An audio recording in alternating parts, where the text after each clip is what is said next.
الم نخلقکم من ماء مہین، کیا ہم نے تمہیں ایک حقیر پانی سے پیدا نہیں کیا، ایک منی کے قطرے سے، اور وہ اتنا حقیر ہے کہ عام گفتگو میں اس کا ذکر کرنا بھی انسان پسند نہیں کرتا، اتنی حقارت سے اسے سمجھا جاتا ہے۔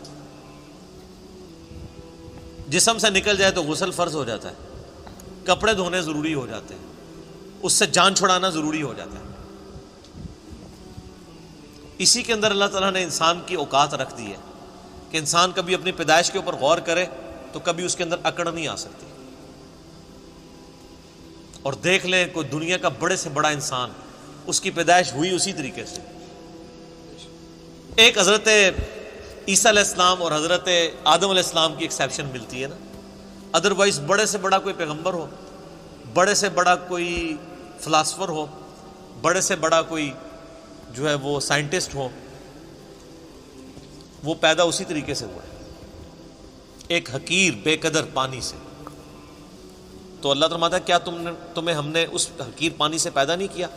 فجعلناہ فی قرار مکین، پھر ہم نے اسے رکھ دیا ایک محفوظ جگہ، رحم مادر میں، ماں کے پیٹ کے اندر بڑی مضبوط جگہ، 3 یعنی پرتوں کے اندر اللہ تعالیٰ نے اسے محفوظ کیا، ایک جنین کی فارم میں، ایک ایمبریو کی فارم میں، پھر اس کے اندر اللہ تعالیٰ نے جس طریقے سے نقش و نگاری فرمائی ہے وہ تو نہ ماں کو پتہ ہوتا ہے نہ باپ کو پتہ ہوتا ہے۔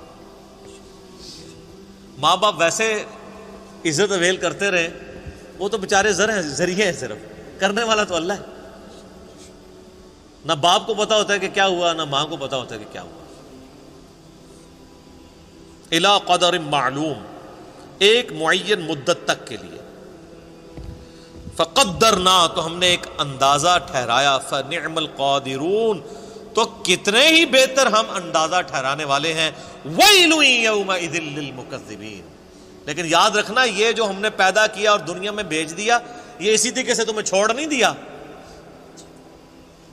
سیریس کریشن ہو تم اللہ کی، اس نے تمہیں کسی مقصد کے لیے پیدا کیا ہے، اور اس میں ہی قیامت مضمر ایسی جملے میں کہ ویل یومئذ للمکذبین۔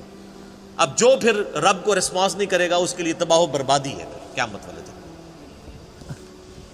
تو یہ اللہ تعالیٰ نے ایک انسان کو اس کی اوقات یاد کروائی ہے کہ تیری کوئی حیثیت نہیں تھی، اللہ تعالیٰ نے تجھے ایک بے قدر پانی سے پیدا کیا،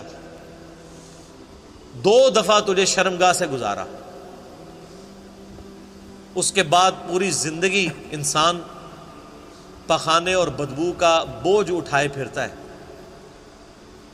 جب تک باہر نہ نکال لے اسے سکون نہیں آتا، اور باہر وہ سب کے سامنے نکال بھی نہیں سکتا، پردے میں جانا پڑتا ہے، اور مرنے کے بعد گل سڑ کے ہڈیاں بن جائیں۔ یہ اس کی پوری اوقات ہے۔ کئی ایک بزرگوں کے بارے میں یہ واقعہ آتا ہے، ایون عمر بن عبدالعزیز کے بارے میں بھی آتا ہے کہ وہ ایک دفعہ اکڑ کے چل رہے تھے خلیفہ بننے سے پہلے، بڑی شانہ زندگی تھی ان کی۔ تو طاؤس تابعی تھے رحمہ اللہ تعالی، جو ابن عباس کے شاگرد ہیں۔ تو انہوں نے عمر بن عبدالعزیز کو جب اکڑ کے چلتے ہوئے دیکھا نا، یہ امام غزالی نے بھی مکاشفۃ القلوب کے اندر نقل کیا ہے، تو انہوں نے عمر بن عبدالعزیز کو مخاطب کر کے کہا کہ ایسے شخص کو زمین پہ اکڑنے کی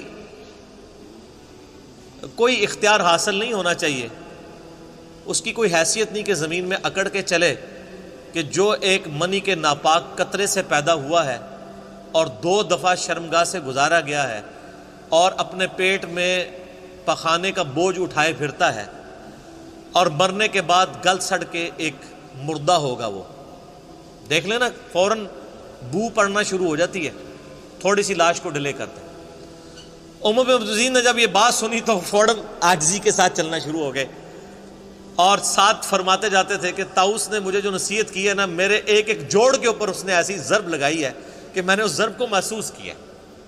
لیکن یہ وہی ضرب محسوس کرتا ہے جس کے اندر وہ ایکسیپٹیبلٹی کا مادہ موجود ہو، ورنہ کوئی ڈھیٹ ہو نا، اس کے اوپر سے پورا قرآن بھی گزار دیں اسے کوئی فرق نہیں پڑتا۔